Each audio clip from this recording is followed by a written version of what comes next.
This is the Almost Awakened podcast, a no-nonsense approach to spirituality with your hosts, Brittany Hartley and Bill Reel. Here we dive deep into the wisdom traditions while acknowledging insightful breakthroughs in science, psychology, and human development. Our goal is to explore the good life and the very best of spirituality. No nonsense required. Check us out at almostawakened.org, where you can check out past episodes, make a donation, email us a question or comment, or find out more about the resources we shared. And now, today's podcast episode. All right. Brittany Hartley, how are you? Good. How are you, Bill? I'm doing exceptional. I didn't shave today, so people are seeing all this scruff on my face, but I'm excited to be here and really excited for the episode you've got plotted out for us. Yeah, I'm super excited for today's guest. But before I go into that, I have to hear about, I saw some pictures of you getting a tattoo this weekend.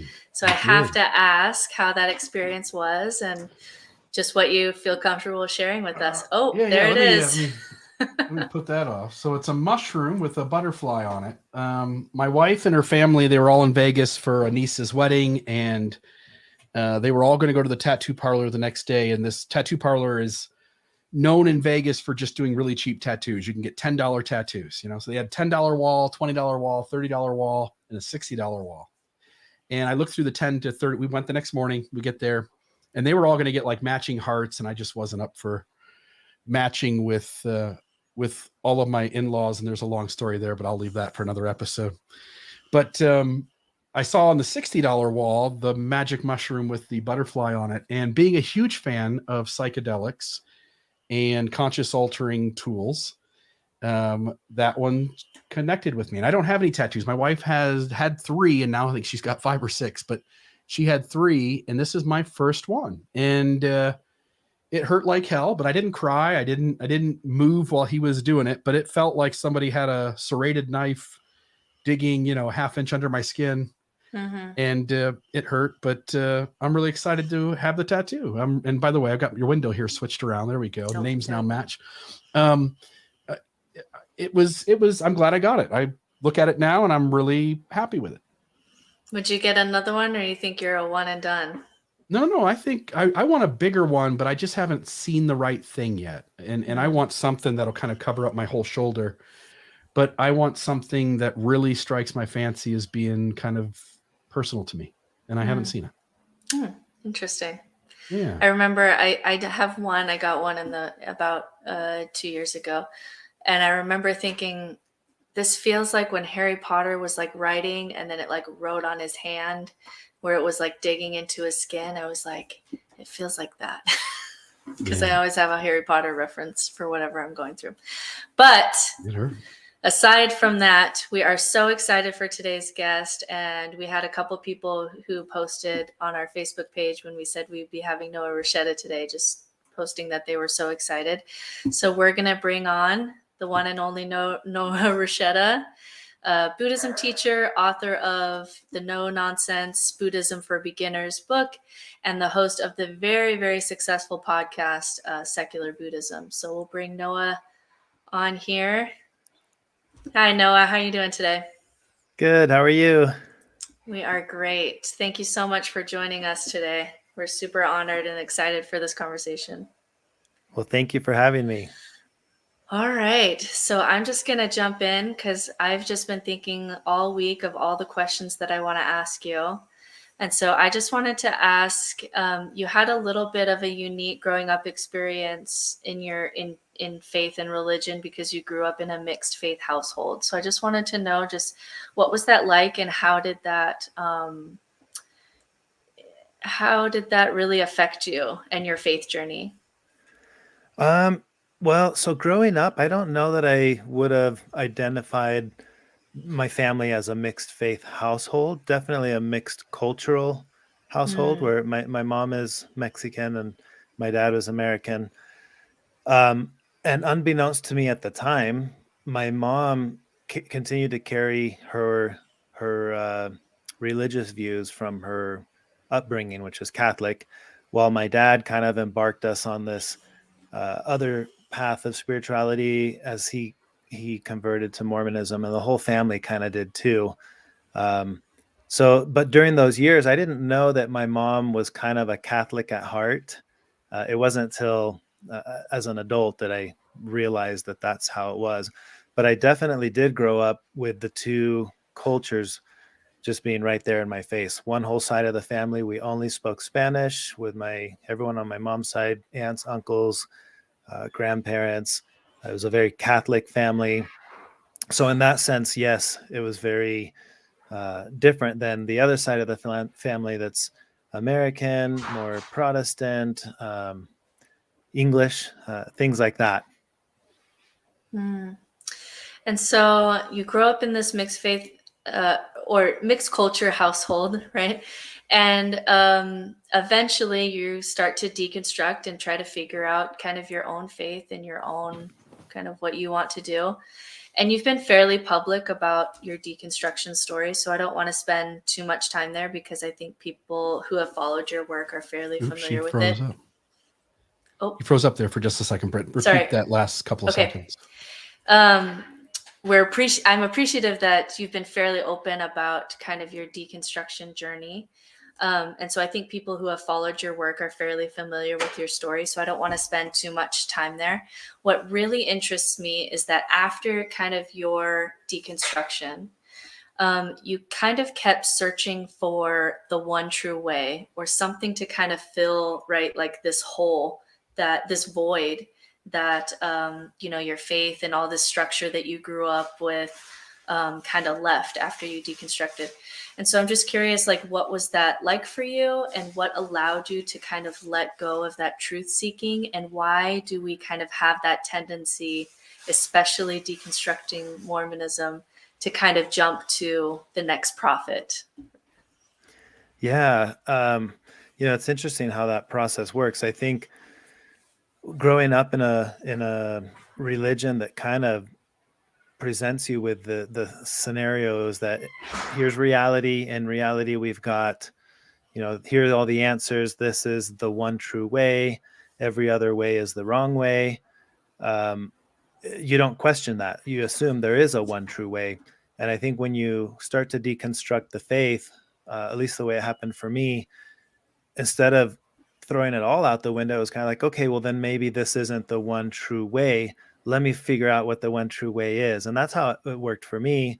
As I started to deconstruct Mormonism, I went back a few notches to Christianity. And then within the realm of Christianity, wanted to find out, well, who else is teaching what? Maybe there's another one that will speak to me that's like, okay, this is the right way again.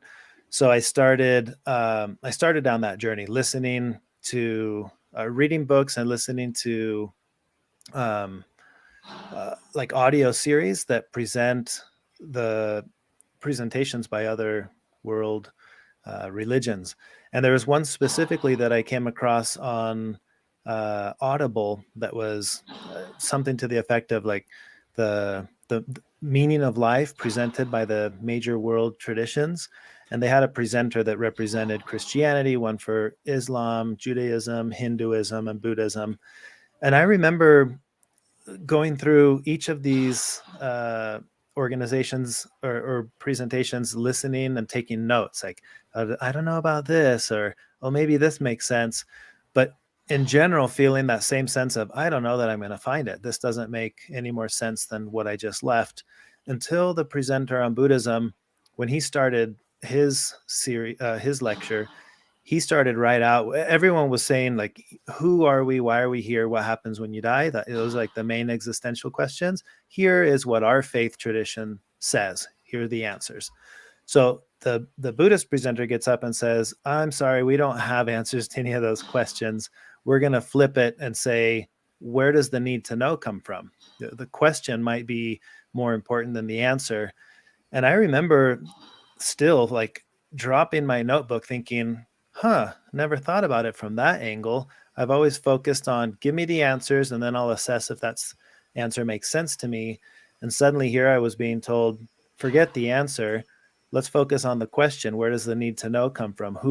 What's the part of you that has that deep need to know? And that was it. I thought, okay, that's the path I want to go down, to not to find the answers anymore, but to understand the questions. So that was the first time that it occurred to me, maybe there isn't one true way. But then I became very fascinated with, why do we tend to seek the one true way? And that was the start of my journey with Buddhism and introspection and trying to get to know myself more and my questions. That's so I'm interesting. When I was sometimes in my work as a spiritual director, I'll notice this tendency. Someone's really trying to look for the one true way again. And sometimes it takes us a while for us to intuitively learn, I'm not really getting anywhere doing this tool that I keep trying to use to try to build my life. It's not working. And, then you're more open to maybe trying a different tool or trying a different perspective. Bill, I think you had the next question there. Well, I wanted to ask, I mean, we just recently had a conversation with David Peck, and we were talking about kind of a secular version of Sufism. And like you, I've been deeply, and I know Britt is as well, been deeply interested in secular Buddhism. And I'm just curious, as you begin to kind of get introduced to Buddhism, who were the voices and what was the process that you felt safe and permission to kind of take a secular approach to it? So I had encountered the main names that you encounter with Buddhism, the Dalai Lama, Thich Nhat Hanh, and I noticed I really enjoyed a lot of the quotes and the ideas that were shared, but I knew I was not interested in any other ism for me at that stage of my life. And somehow I came across Stephen Batchelor. I think he had a book called Confessions of a Buddhist Atheist, and that title really stuck out to me. I was like, okay, let's hear this. And that's when I realized there was a movement of a more secular approach to Buddhism. And I would say he was kind of spearheading that at the time. And that took me down that path where I felt safe to dive into Buddhism without any risk of entangling with a label again that would trap me into some kind of dogmatic thought. Yeah, for me, it was you and Jack Kornfield. And I read your book, which was, I think, something along the lines of an introduction to Buddhism. And then he had a Buddhism for beginners. And like you're pointing out, it's this Eastern wisdom that's really had kind of a long amount of time to refine itself and has been deeply helpful to me. So I just want to say thank you for your work, by the way. Oh, thank you. Yeah. So my question is, what is it about Buddhism that makes it easier than other religions to secularize? Because some religions can have a secular wing to it, and some just really don't. I know Jews who are atheists. I know Buddhists who are atheists. It's a little bit harder to be a Roman Catholic and be an atheist. There's some things that are easier and harder to do. And some branches of religion really don't have a secular wing to their faith. You don't meet a lot of atheist Mormons, at least ones that are public in saying that. So what is it about Buddhism that allows it to just say, okay, let's put the isms and God down for a second and kind of try this from a different angle? What enables it to do it that maybe other religions can't do as well, make that pivot as well? Well, Buddhism from the onset is a non-theistic tradition. So it doesn't run into the issue of having to write God out of the picture, because they're already, you start at that where that's not even part of the equation. I think, the majority of the topics and concepts that you'll encounter in Buddhism are so inward focused. Again, like the example of, it's not about the answers, it's about the questions. So it makes it a path that's very easy to say, well, I'll approach this path with zero thought about the supernatural or the unknowable things, because there was never a foundation that starts on that says, hey, here's what you don't know about life. Well, here's what we think it may be. And you have to have faith in that. And then later try to write that out. There's nothing to write out, at least with Buddhism. With other traditions that I've encountered or that I've studied, that kind of is the focus of it, is the answer to the unknowable. So it makes it really difficult to question that, because that is the premise of that specific faith usually. So I'm gonna jump off on a little tangent here. This was super probably naive of me, but I'm just gonna lay this out. I went to Thailand a few years ago and I wanted to understand Buddhism better. I'm a student of world religions. It's something I'm really passionate about. But of course, in the West over here, I was mostly familiar with kind of secular Western strands of Buddhism. And I kind of went over to Thailand thinking that this was Buddhism. And I go over and it was very superstitious, lots of talismans, lots of doing things to gather good luck and avoid bad luck, and lots of patriarchy where can women be monks and can they not? And will they have to do extra things to be monks because they're women? And I was kind of lots of like prosperity gospel. And so I was really surprised because, the Buddhism that I had encountered in America was much more secular. And so I guess my question is, what is different about secular Buddhism than other strands of Buddhism that are being practiced in the East? Because when I went over there, I was really surprised at how I guess superstitious it was, because I didn't experience that in American Buddhism. Anyway, just any thoughts there? Yeah, definitely. Buddhism has mixed quite well with whatever the cultural flavor is of where it spreads to. And that's why you have like Buddhism in Thailand is very different from Buddhism in Japan, for example, or Buddhism in the West, where as a society, we tend to be more less interested in the ritualistic aspects of it. And we approach it from almost too much of an intellectual aspect where we think through it, I think those are just the various flavors.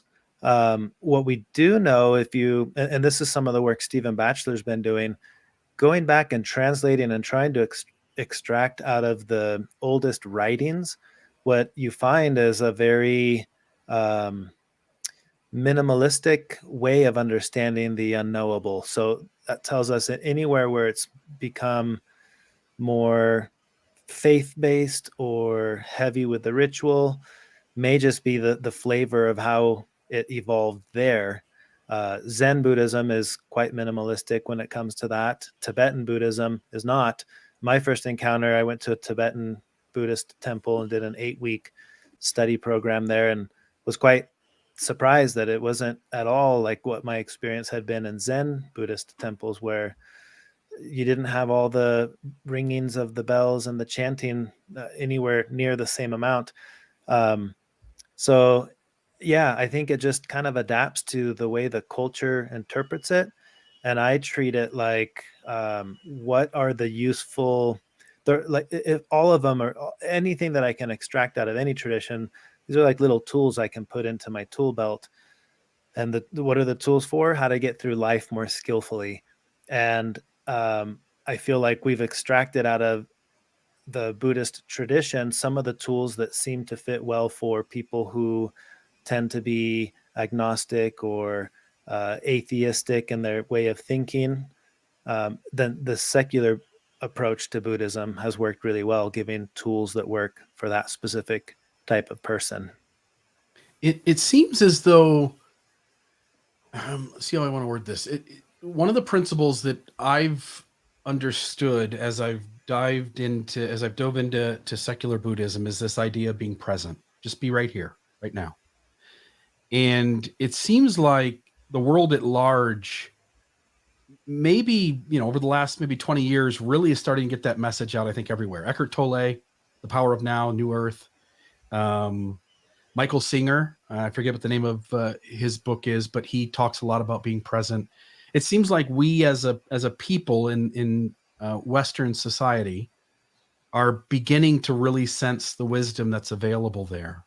And I'm just curious if you're seeing that, and if you've got any other anecdotal thoughts or ideas or data on the planet maybe moving towards a more present, more, I don't want to say woke, because I think that word has such a bad label, but a more awakened culture. Yeah, I think for a long time, as a civilization, we've wrestled with the fear of what happens when we die. That's like the big question, right? What happens when we die? And I feel like recently there's been a stronger shift to, well, what happens while we're alive? Maybe that's what really matters. What do we do while we're still alive? And I know for me, that was very much so the shift of focusing on the existential, looking for answers, and then encountering this way of thinking, the Eastern way of thinking or Buddhist influenced way of thinking that says, well, what about the present? Maybe what happens while we're alive is more important than what happens when we die. And it may have never occurred to me had I not encountered these thoughts. And I think it's the way technology is nowadays. We encounter so much more in terms of thoughts and opinions and ideas. And maybe that's why we're seeing such a strong shift. It's almost like you can go into a room of 100 people and bring up this notion of, hey, what about life instead of death? And you'd have like 50% of the room say, I never thought of that. Yeah, what about what happens while I'm alive? And then boom, there's the shift, right? And I think that's what I'm noticing and seeing. There's a lot of interest in shifting that focus from the unknown or the unknowable to what is known, that we don't spend a lot of time looking at, which is our own mind. Why do I say what I say? Why do I do what I do? Why do I react? Why am I feeling this emotion? What is this emotion I'm feeling? And the more introspective we get, I see that shift happening. Are you noticing too that secular Buddhism is just really poised? I just see it as so poised to offer something to this new kind of generation, because we have postmodernism where people are just kind of getting the sense that, hey, we're all just debating on which God and which heaven is true. That just doesn't seem like it's going anywhere. And then we have, social media and just this high level of distractibility, this high level to be able to really go through life numb. And we're just noticing these higher and higher rates of depression and anxiety. And we're learning that this kind of secular but consumerism side of just being an American in this time period has its own really unique challenges. So do you see secular Buddhism as growing because it's addressing challenges that are really unique to the dismantlement of religion and confusion happening today? Yeah, I do. In fact, where I live here, it's a community that's very very Mormon. It's a very Mormon community, the state of Utah in general, and pockets within the state. And there are a lot of people who are becoming disaffected with religion. People like me who, for one reason or another, suddenly one day you're like, I don't know if this makes sense to me anymore. And they're looking to fill that void with something. Some people for a while don't want to have anything to do with anything. But then I think a lot of people do realize, well, I still tend to want to be a good person who doesn't cause harm, and, like certain traits that seem to be more natural. And maybe it's not just because you're religious, that it's not what makes you good isn't that you're religious. Maybe you're good, and that's why you gravitated to religion.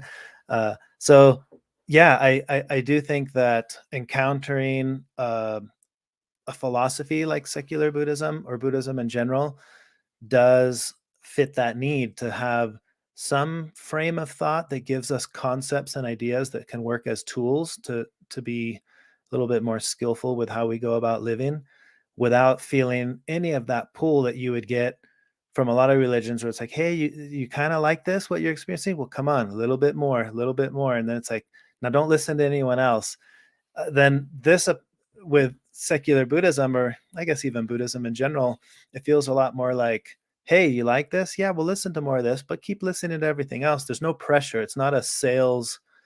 It doesn't feel like you've encountered a salesperson who's preaching. There is no preaching taking place. It's just, hey, this is useful stuff. And if it's useful for you, go for it.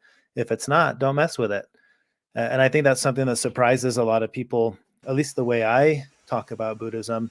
So like, do you think I need Buddhism in my life? It's like, no. I mean, who is Buddhism for? The people who are looking for something like this. And I always equate it to the other big thing I do in my life. I teach powered paragliding and paragliding. I teach people to fly and run off of a mountain with a fabric wing over your head. And I love it. It brings so much joy to me in my life to do that. But do I think everyone should do that? No, absolutely not. If you're afraid of heights, don't try this. You're going to hate this. I feel the same way about Buddhism. It's like, well, this is something that brings me a lot of joy, but it may not for you. If you're not an introspective type who wants to get into your own mind, then definitely don't come here. You're not going to like what you're going to find over here. Yeah, that's so interesting. I see a lot in post-religious spaces, especially in post-Mormonism, this kind of like allergy to any kind of ism or any kind of teacher or any kind of new way, right? There can be like a real, even like deep in your body, like allergy against that. And so just kind of seeing that different kind of open door can at least help people to build some structure and meaning in their life in a way that feels safe. Especially when there's religious trauma involved. So my next question is, as you're meeting with people and you're talking about meditation or mindfulness, what are some of the stereotypes that can kind of get in the way of people getting the benefits? I know sometimes I'll talk to someone about mindfulness and there'll be this kind of response that that I don't wear Lululemon and I can't sit in a full lotus pose, so I can't do this. Yeah, I think the most common misconception that I encounter about meditation as a practice, or well, yeah, like even Buddhism, like this notion that here's how I am, and this is something to make me other than how I am, right? Here's chaotic me. If I sit in meditation, that's to become inner peace me, or something to that effect. And naturally, you'll think, well, I can't do that. I don't have the patience to sit on a cushion and meditate. That's not for me. And that's the misconception, right? It's not a practice to change who you are. It's not a practice to shift from I'm uncomfortable with where I am in life, and this will turn me into being comfortable with where I am in life. It's that I'm trying to become more comfortable with the discomfort. I'm not trying to get rid of the discomfort. And ironically, that's what takes place with the practice is you become more comfortable, but it's not because life is now comfortable. It's because I've increased my ability to be comfortable with the discomfort. Uh, and when I explain it like that, or people understand it that way, then you realize, oh, this could be useful for anyone because all of us will encounter difficulties in life, the loss of a loved one, the difficulty of losing your job or being frustrated with the flat tire on the side of the road. Like, we all go through things like that. What if there was a tool that you could learn to develop that helps you to be more comfortable with the discomfort you'll experience when you're sitting frustrated on the side of the road? So yeah, I think I think that's something to keep in mind when it comes to when you hear things like meditation. And I hope that with time, some of those misconceptions become less common so that people will realize, hey, it can be a useful skill set for anyone, whether you're an impatient person that doesn't like sitting and meditating. You don't have to sit and meditate. There's walking meditation. There's other forms of meditation. Awesome. Love it. So I want to get into like Buddhism itself. And so, as you're pointing out, secular Buddhism doesn't offer answers on the existential questions, which is great because the moment I would have smelled that, I would have ran the other direction. And so it does this thing where it says like, hey, you're a human being having a human experience. Let's see if we can tap into some of the thinking around what it means to be a human and see if we can show up better than we did the day before. And I love that. And so you just mentioned this idea of sitting with the discomfort. I often call it a disturbance. Like something triggers us, something, my wife says something that I think she's coming at me, or I do something that upsets some other person, or my kids are too loud and I want it to be quiet. Like the world is unfolding in front of me different than I want it to be. And as most of these Buddhist kind of ideas point at, we're either grasping at what's there to keep it from leaving, or we're grasping at something that's not there to pull it in so we can get rid of what is there. And I'm just curious, outside of that idea of sitting with the disturbances or the discomforts that we feel day to day as the world isn't the way we want it, or it is the way we want it, but it's fleeting and we see it going. What are some of the other principles that secular Buddhism brings out that helps people transform their lives? Yeah, that's a good question. I do think the main one is exactly what you're describing, especially when it comes to our thoughts, feelings, and emotions. And we all know that there are certain feelings or emotions that when we experience, they're pleasant and we want to keep it around. Happiness, for example. I'll do what I need to make sure happiness stays here and doesn't go away.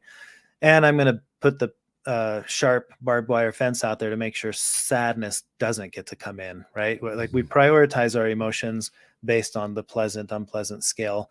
And that's one of the huge benefits of Buddhism as a practice, is tearing down all the defenses and saying anything can come and go. I can have a more skillful relationship with the emotion that I experience while I'm experiencing it. And all of this happens. By the way, if I can interrupt you for just a second, that's a big deal, because those defense mechanisms are often manipulation and coercion. They're often, as you point out, they're defensive strategies that often hurt somebody else in the process of trying to hold on to what we want or to push away what we don't. Exactly. Yeah. And I think one of the things that we don't typically realize as we're caught up in this game of constantly pulling what we want in and pushing what we don't want away, that becomes our habitual way of living.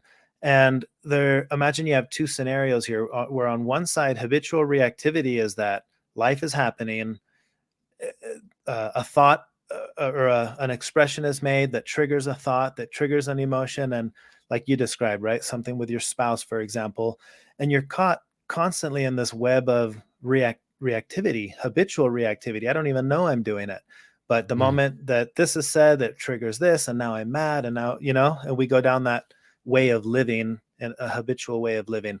The counter to all of that through practices like this is that we could go about living life trying to be a little bit more skillful with our action. Here's what I'm deliberately doing or saying, because I've spent time being a little bit more introspective with myself, and I understand my habitual tendencies. I know that when this topic is brought up, it makes me feel this way.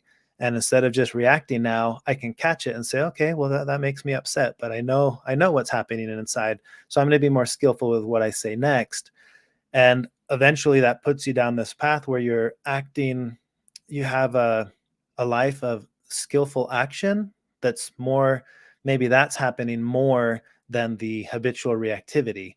And it's not about, reaching the point where now I'm never habitually reactive, but no, let's say, I don't know, 80% of your life, you're habitually reactive and 20% you're skillfully active. And then you start changing those numbers. What if it was 50-50, or what if it slanted finally more to where I tend to be more skillful with my action more than half of the time, and less than half the time do I get caught up in the habitual reactivity? That alone, makes a practice like this so beneficial. Yeah. And I just want to say amen to that, because it has always been, over the last 5 years of kind of sitting with this stuff, it has always been never to be perfect at it, because I'm still screwing it up almost daily, but it is to increase, and I've seen that, to increase the number of kind of positive responses rather than reacting. Yes. Yeah. So I have two questions that have to do with children. So I get a lot of responses from people that will say something like, I really love my meditation practice, but I just don't know what to do with my kids. And so I have two questions. So first of all, like, what practices do you do to instill your values and beliefs and tools to your own children? And then also, what do you see as the possibilities for the future of Buddhism or secular Buddhism in America? Because I look at where I live now, and if I wanted to take my child to preschool, there's a Lutheran church on every corner that has a preschool, and they will take my kids, and there's some Jesus, like light Jesus teachings, and I can take my kids to one of those. And there's churches, there's Christian churches, there's Mormon churches. that all have egg hunts, coming up where you can go and really instill these values as a community and include your children. And I don't really know of anywhere, even the sanghas that are available in Boise, that do anything for children. And so what do you do with your own kids? And then I'm just wondering if this kind of secular Buddhism, because it's such an internal practice, isn't more suited for just solo work, or do you see opportunities for community building in the future? And what do you think that looks like? Yeah, I've given it some thought, and I think I'm similarly. I don't know. I don't know where this goes. In my case specifically, where I'm in a mixed faith marriage, um, my wife and kids still attend church, Mormon church, and that's kind of the baseline of their, uh, I guess, their understanding of their worldview. Right, comes from that flavor. So the way I try to instill some of my values and some of my views to them is just through discussion and some practices. Meditation is a practice that we talk about and do at home. And the two flavors of that, the first one, I have them practice where they'll take one of their items, their pillow, a stuffed animal, a toy, whatever it is, and I'll ask them, what did it take for this to be what it is? And we'll sit and play this game of deconstructing this thing into its causes and conditions. And then through that process, it may be, well, what is a stuffed animal filled with? And where does that come from? And who grows that? What part of the world does that come from?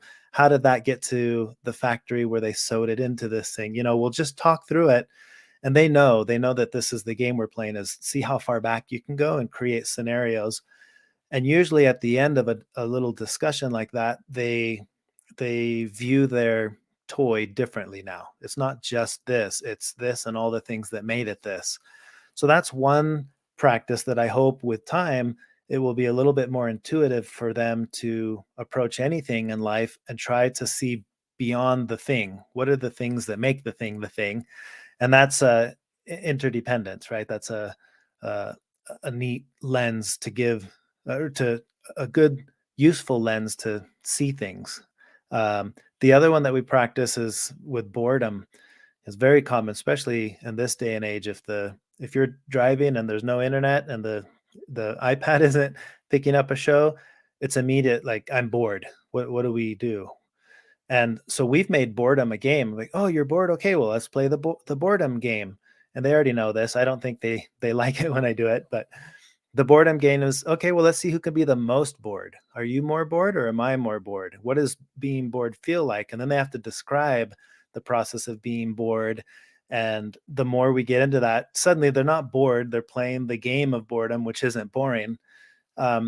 And I've done it several times where at the end of that game, we'll talk about, what does it even mean to be bored? When you say you're bored, it just means you're not paying attention to something else.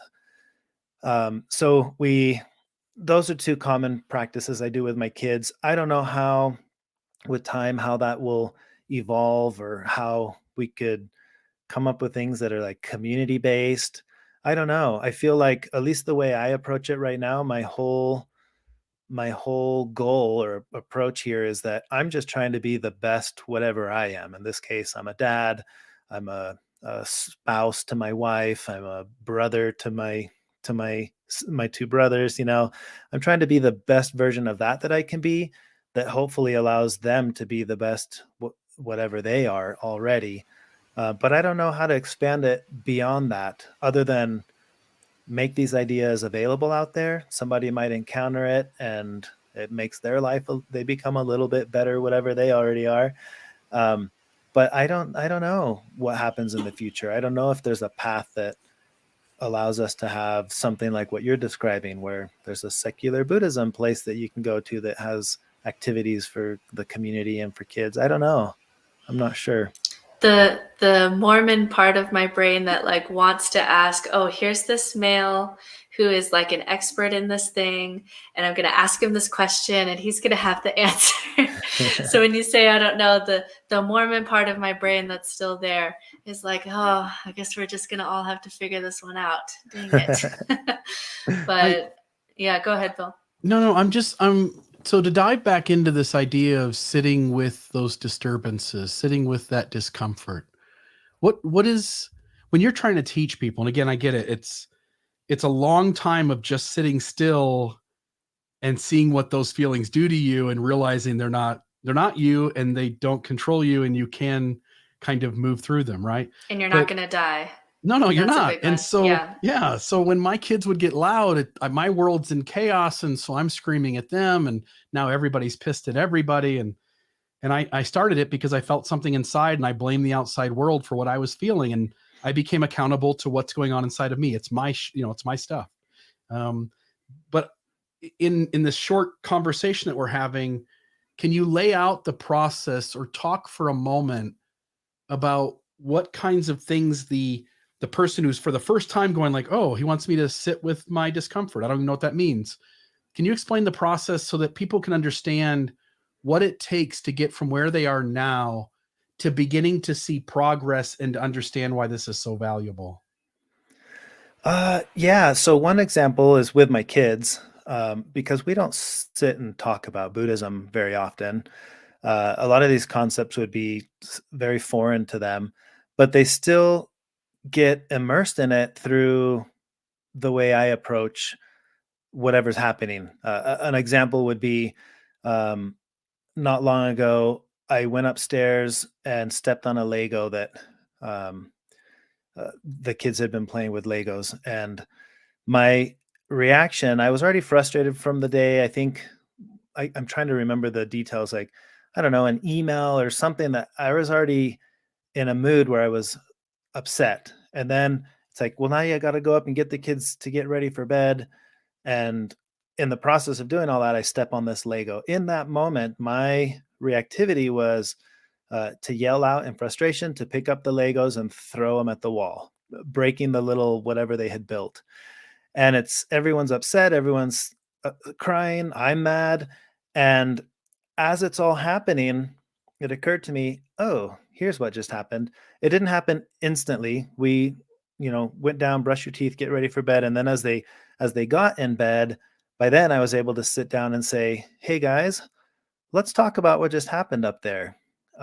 Because I got really upset and I threw your Legos out the wall. Do you know why that is? And the first comment was because it hurt when you stepped on it. I was like, yeah, but that's not really it.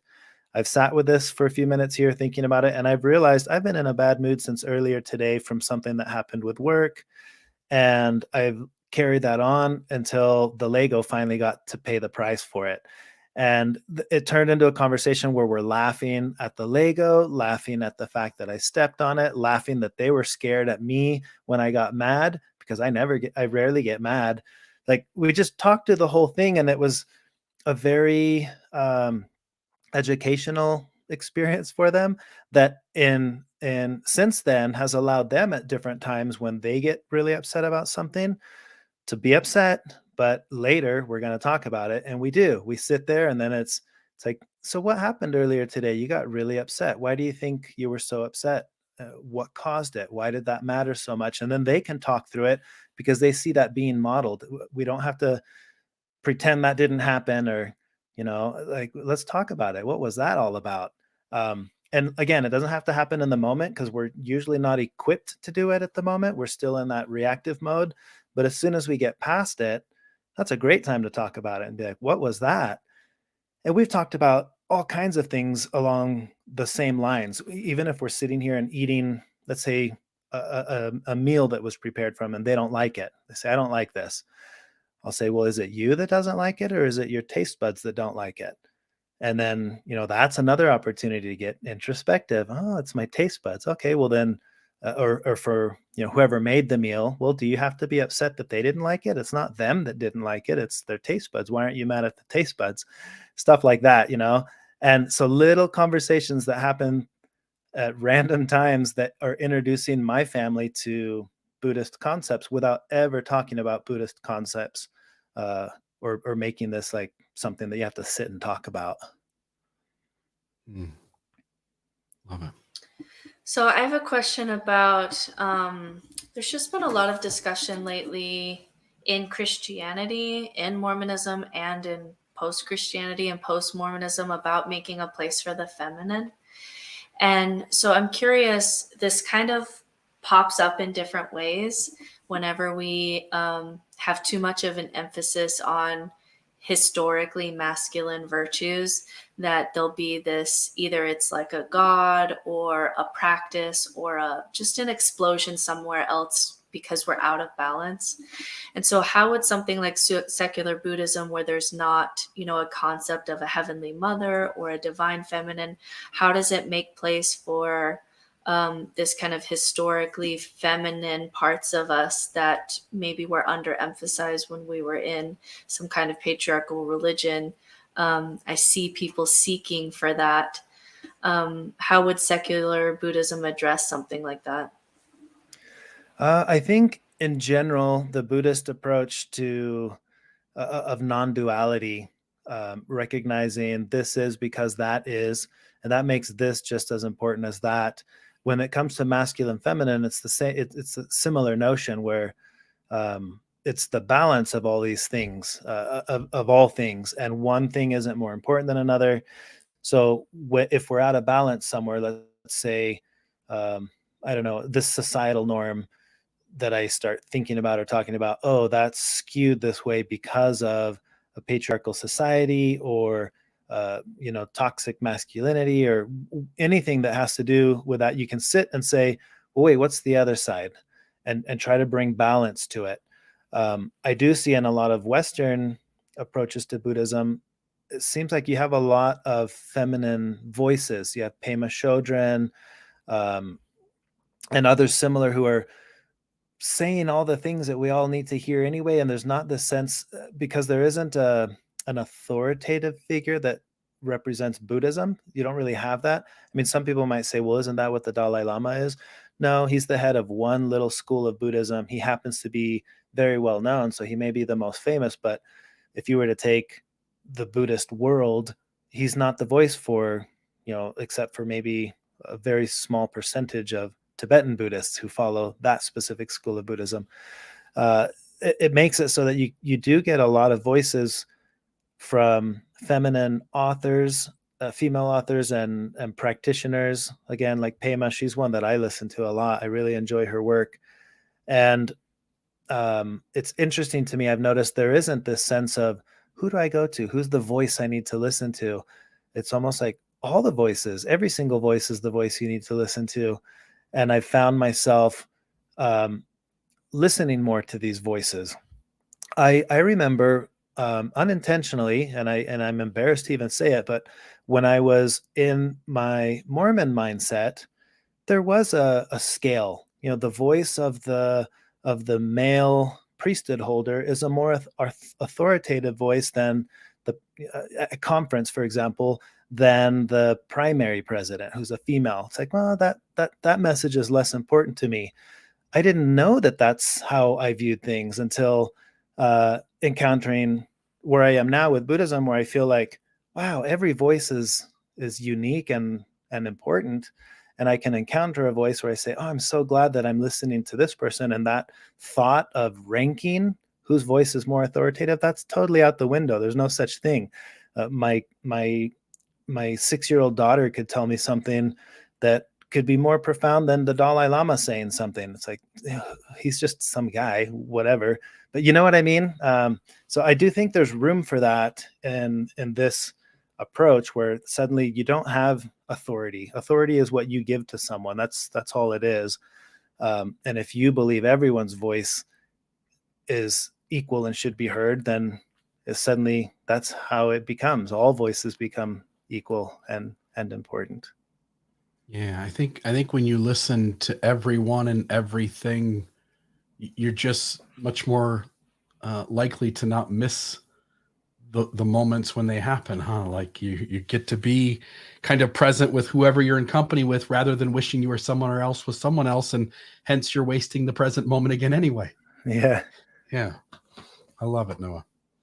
It's good stuff. I'm curious on a just a podcast, and we've got several under our umbrella that we do, and I'm just curious. I know that you you are one of the primary voices when I go into iTunes in their library, when I go into Google Play or Amazon podcast, I see you everywhere. And I'm just curious.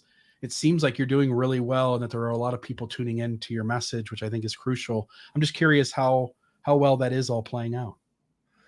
Yeah, it is playing out really well. I was surprised at how much of a demand there seems to be for the messages and the concepts and ideas that are being shared in the podcast. I mean, I know that I was yearning for that without knowing what it is that I was yearning for. And as I encountered Buddhism, the more I encountered it, or the deeper I went with it, the more I thought, wow, this is actually really common sense type stuff. It's just wisdom. Anyone would benefit from this. That's what drove my interest in, well, let me share it to someone who may not have any interest in researching Buddhism, but if they hear secular Buddhism, that their ears might perk up. Okay, well, what is that?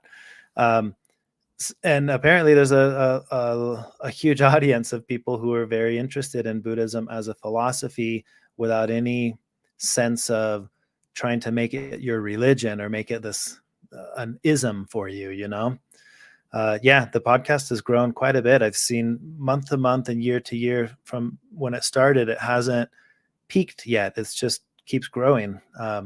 So that's been fun. 4 books, right?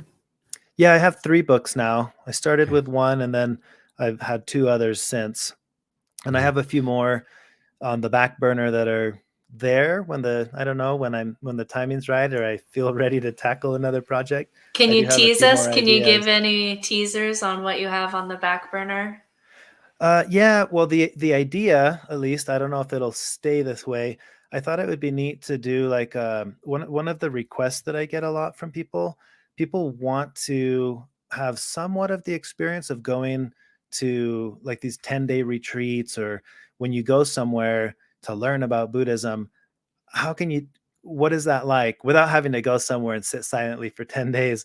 So I thought it would be cool to create like a 1-year mindfulness practice study course that every week you would have, this is the topic, this is the discussion around the topic, and these are the practices that you can do for this week. And it'd be 52 key concepts and ideas from Buddhism with their associated practice. And at the end of that, it would feel like you went to a 1-year retreat almost. That's one of the ideas. I love that. And I'm going to now annoy you. I'm going to ask you, message you, how's it coming? So as you make this transition where you are listening to voices in this space, and then you're beginning your learning. And as you're learning, you're like, I'm just going to share this with people. And you're surprised that this podcast is just really booming. So as you're going through this process and learning along the way, and we're just so grateful that you're doing this. What are some just kind of lessons that you learned? Because you're now interacting with a large audience who will really, I really loved that episode, or that episode just like didn't resonate for me. What are you seeing now as you're interacting with a growing audience for what people are needing out of it? And what have you learned just from doing the podcast and interacting with this audience? Oh, that's a good question. I think one key thing that I've learned just through interaction and observing is how much of a need there is for to have the tools to feel a little bit more comfortable in our own skin. Like I didn't realize, when you're going through a faith transition and you're left with this, it feels like the rug was swept out from under your feet, and you kind of feel like it's just me. Like everyone else got it. They're all getting it, but I'm not getting it. What's wrong with me? I've learned that all of us are thinking that. I think the difference is some people may put on the facade that they've got it all figured out, or they've tricked themselves and think they have it figured out, but they're always one event away from the rug being pulled out from under their feet.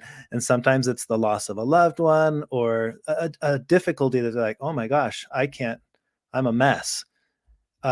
So it's been fun to realize we're all a mess. There is no such thing as oh, the enlightened one that has it figured out. No, what are you going to figure out? That there's nothing to figure out, that we all just we're all just on this rock spinning around the sun trying to figure it out. And some people pretend that they have figured it out. That's really it. So that has brought a much greater sense of compassion and kindness. I think when I'm interacting with others, I feel like one thing that I like to do when I'm interacting with someone, I just picture, where will you be in 10 years? Will you have lost a loved one, a child, perhaps one of your parents? Where will you be in 10, 15, 20 years? You don't know what's coming, you know? Uh, and if I think about it that way, I'm thinking, man, we're going to look back and realize today, these are the good old times. And regardless of whatever other little thing gets brought up in our interaction and in our conversation, maybe it's, something that I don't agree with, or a political, so what, it's like, there are bigger things that we're all going to be experiencing here soon, and there's no way around it. And I'm going to try to make this the most enjoyable and pleasant interaction that it can be, because I'm looking ahead to what's coming.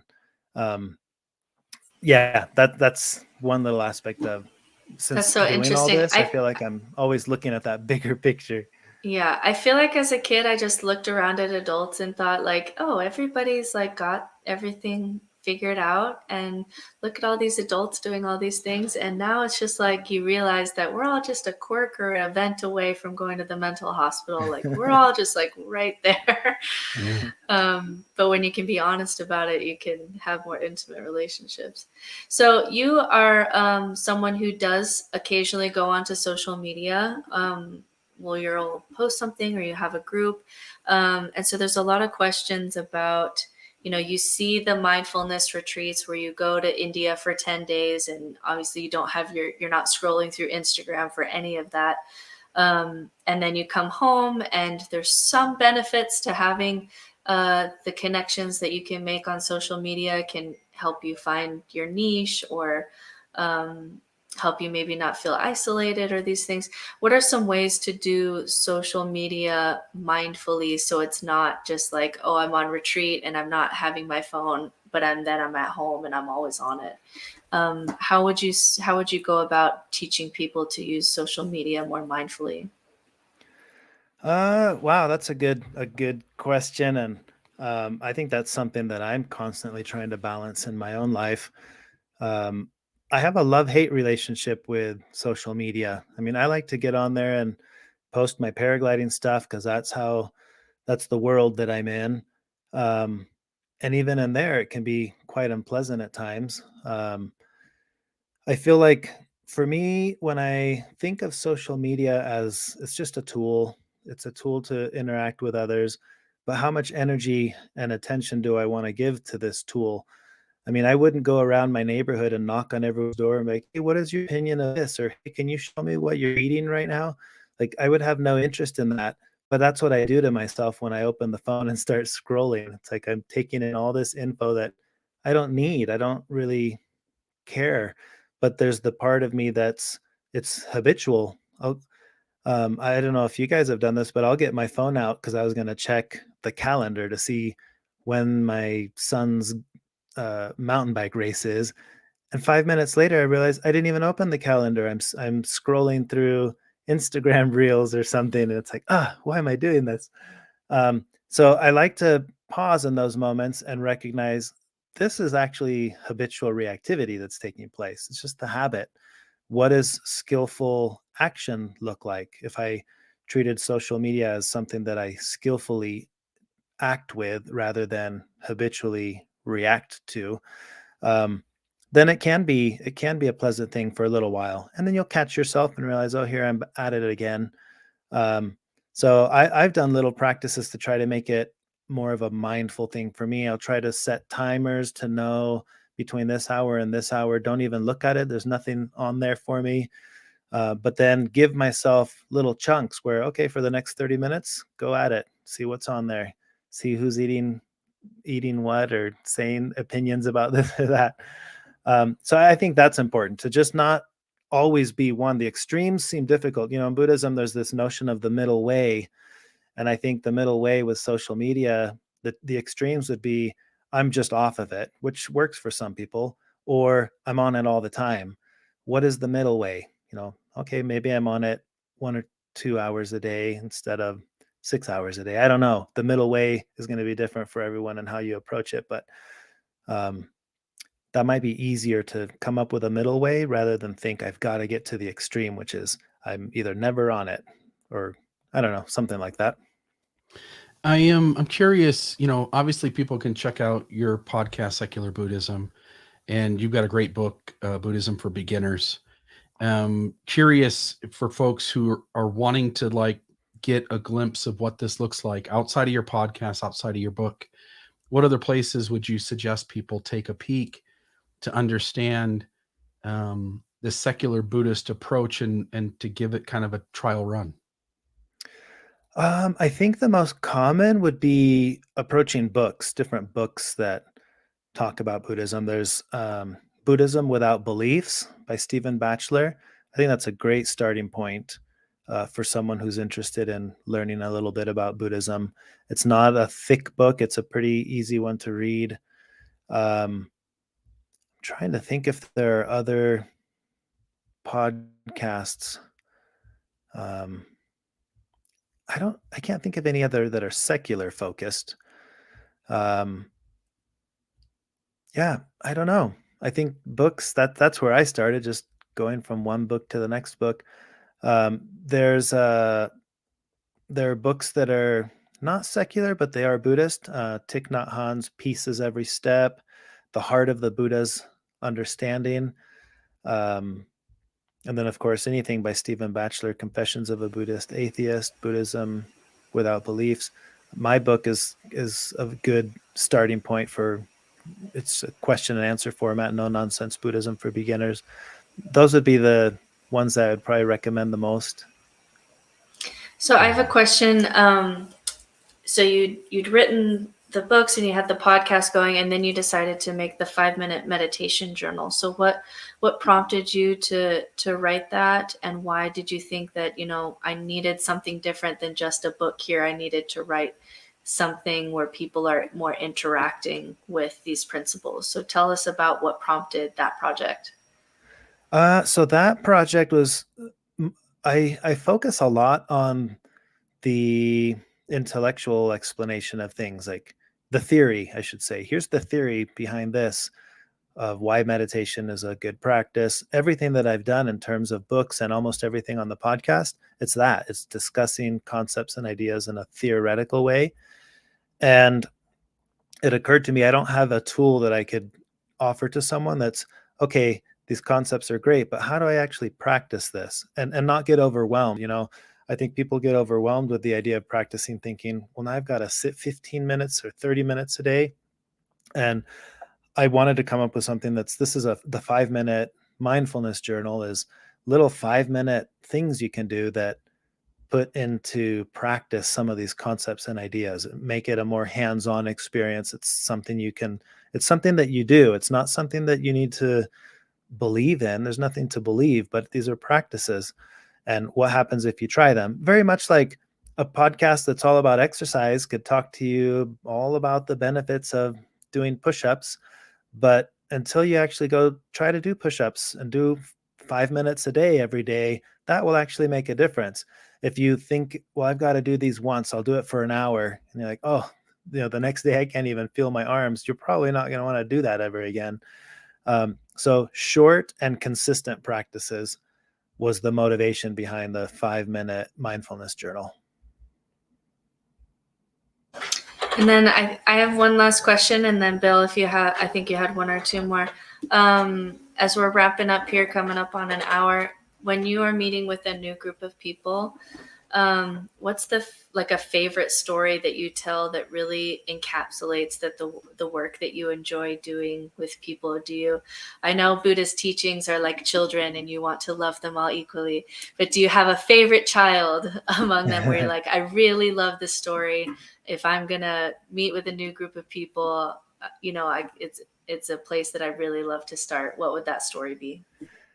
That's a good question. I think I have a few that are my go-to stories, but I think if I had to pick one of the most consistent stories that will be brought up when someone wants an introduction to the flavor of Eastern thought, or if you were to try to encapsulate what is Buddhist thought, the story that I'll usually relate is the story of the old farmer who a horse shows up, and he takes the horse, and the neighbor, I'll tell the story real quick. The neighbor comes running over and says, how fortunate you have a horse. And the farmer and the old man just says, well, who knows what is good and what is bad, goes about doing his thing. And the horse runs away the next day, and the neighbor comes running over. How misfortunate for you. The horse ran away. He goes about doing his thing and just says, who knows what is good and what is bad. The horse comes back with additional horses. Neighbor comes running over. What a great thing. Then the farmer's son starts working with one of the horses, falls off, breaks his leg. Neighbor comes running over. What a misfortunate thing. Then the army comes into town and they're conscripting the youth, but they can't take his son because he has a broken leg. Neighbor comes running over and then pauses and just says, yeah, who knows what is good and what is bad. I think that's probably the most common story that I share. And because we do have the tendency to get caught in the moment of whatever circumstances we're in, we want to give it meaning. This is a good thing or this is a bad thing, because we don't see the full picture. We never know what's coming next. And the thing that was misfortunate today turns into the reason you're fortunate tomorrow. And whatever seems like the fortunate thing today turns into the reason of unfortunate tomorrow, So that's a story that I like to focus on. And I think a lot of people enjoy it because it does give you the ability to just kind of sit back and pause for a moment from the meaning making and say, I don't know if this is a good thing or a bad thing. This is just what I'm going through right now. And we'll see what comes of this. Yeah, it reminds me a little bit, that story when I heard it the first time, it reminded me a little bit of like the movie The Butterfly Effect. And anytime if you can hypothetically go back in time and change something to make your life better, you inevitably made your life worse in some other way as well. And you don't realize how interconnected all of your experience and the people around you and all the things around you are. And you start tampering with deciding that something is good or bad, and you don't realize that it's connected to a host of other things that are both good and bad. And so I appreciate that one. The question I wanted to send off kind of as my last one, I feel pulled in two directions. And one of those is to really respect people and their humanity. Like everybody shows up being the best person they can be in that moment, even if it's not something you would wish upon you that they're doing or whatnot. And I think Buddhism teaches you to be respectful of others' humanity and to let them be their own person. And at the same time, Buddhism teaches us to reduce suffering and to try to make the world a better place. And I'm curious if you have any thoughts on the juxtaposition of those two agendas, to leave people be, not try to fix people, and at the same time try to move through the world making it a better place, which sometimes entails having to get somebody to pause and be able to tell them something that at least on your end you think is needed for them to show up better. Does that make sense? Like how do you handle that kind of push and pull of those two ideas? Yeah, I actually think about that a lot, and I encounter it a lot. And the way that it's worked well for me as an actual practice is to focus on my main goal when I'm communicating with someone, whether it's someone close like a spouse or an in-law or anyone really, is I try to focus on helping others to understand, to make understanding the goal, not change. So for example, if you and I were having a discussion about some political view, my goal would be, let me help you understand why it makes sense to me that this is my view. But what I wouldn't want to do is convince you that my view is correct. And that would give me the opportunity to also help me understand your view. Why do you have that view? Why does it matter that way?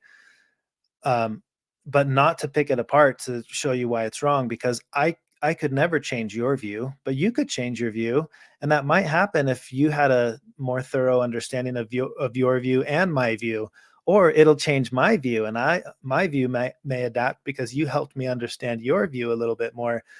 So I think when understanding is the goal, then you're kind of doing both of those things. You're right at that crossroads where I am making the world a better place because we're very poor communicators in our society. And because we do usually approach it with, well, let me tell you why you're wrong and why I'm right. What if we got rid of the right and wrong and just made it, let me help me to understand your view, and I'll explain my view from the simple goal of helping you to understand it. But I've got to start out by, making sure that I don't know that I'm right. I might be very wrong, but I can't help that I have this view. So let's go from that starting point. Let me tell you why I have this view. Then I think you're kind of treading that line carefully where you're doing both. And I've experienced this with my own family and loved ones, where we can talk about the most difficult topics, whether it's religion or politics, and we have different views, and it's just fine because we're just trying to help understand more rather than change each other.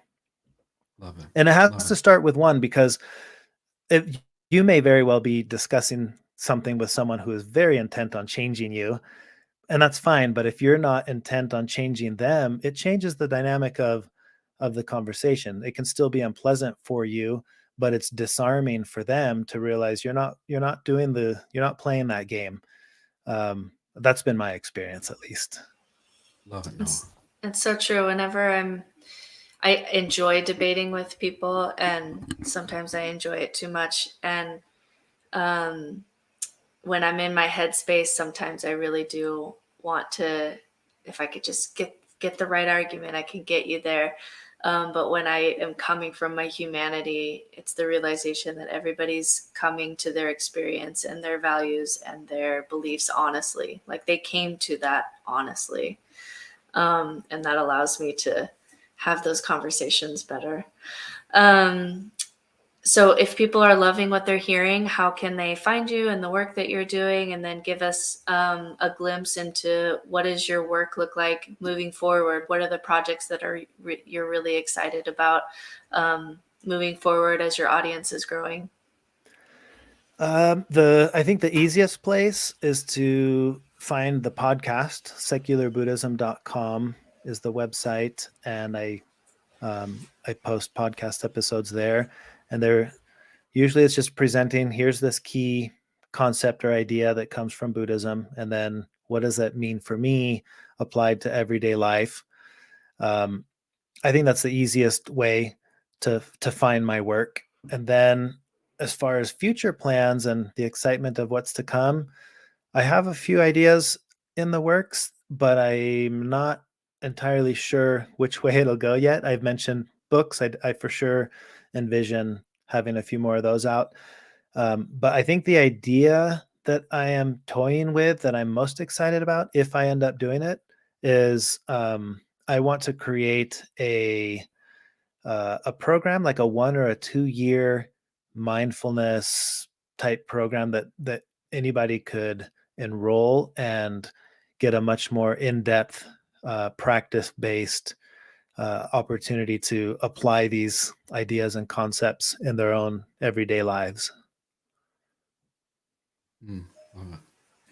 Love that. And we'll be along with you for the journey, because we're a part of your audience too. So we're just so thankful for that you're not only doing this work personally, but that you've shared this journey so that we can learn with you. And we're just so appreciative for the voice that you are in the world. And just thanks so much for joining us today. And we'll be along for the ride. Well, great. Thank you for having me. Yeah. Bill, do you have anything else?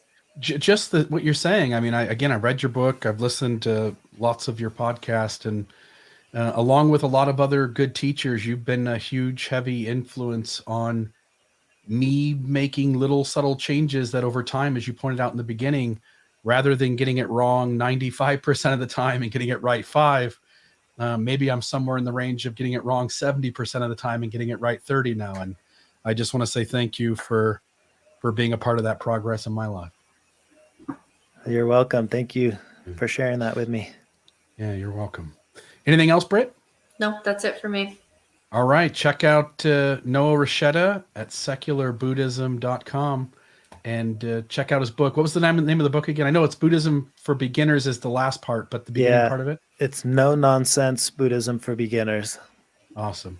Folks, check it out. And as Britt and I are trying to do, we're just trying to point you guys to second half of life tools so that you can make little changes that help you showing up as a better human being too. And little by little, we'll just make the world a better place.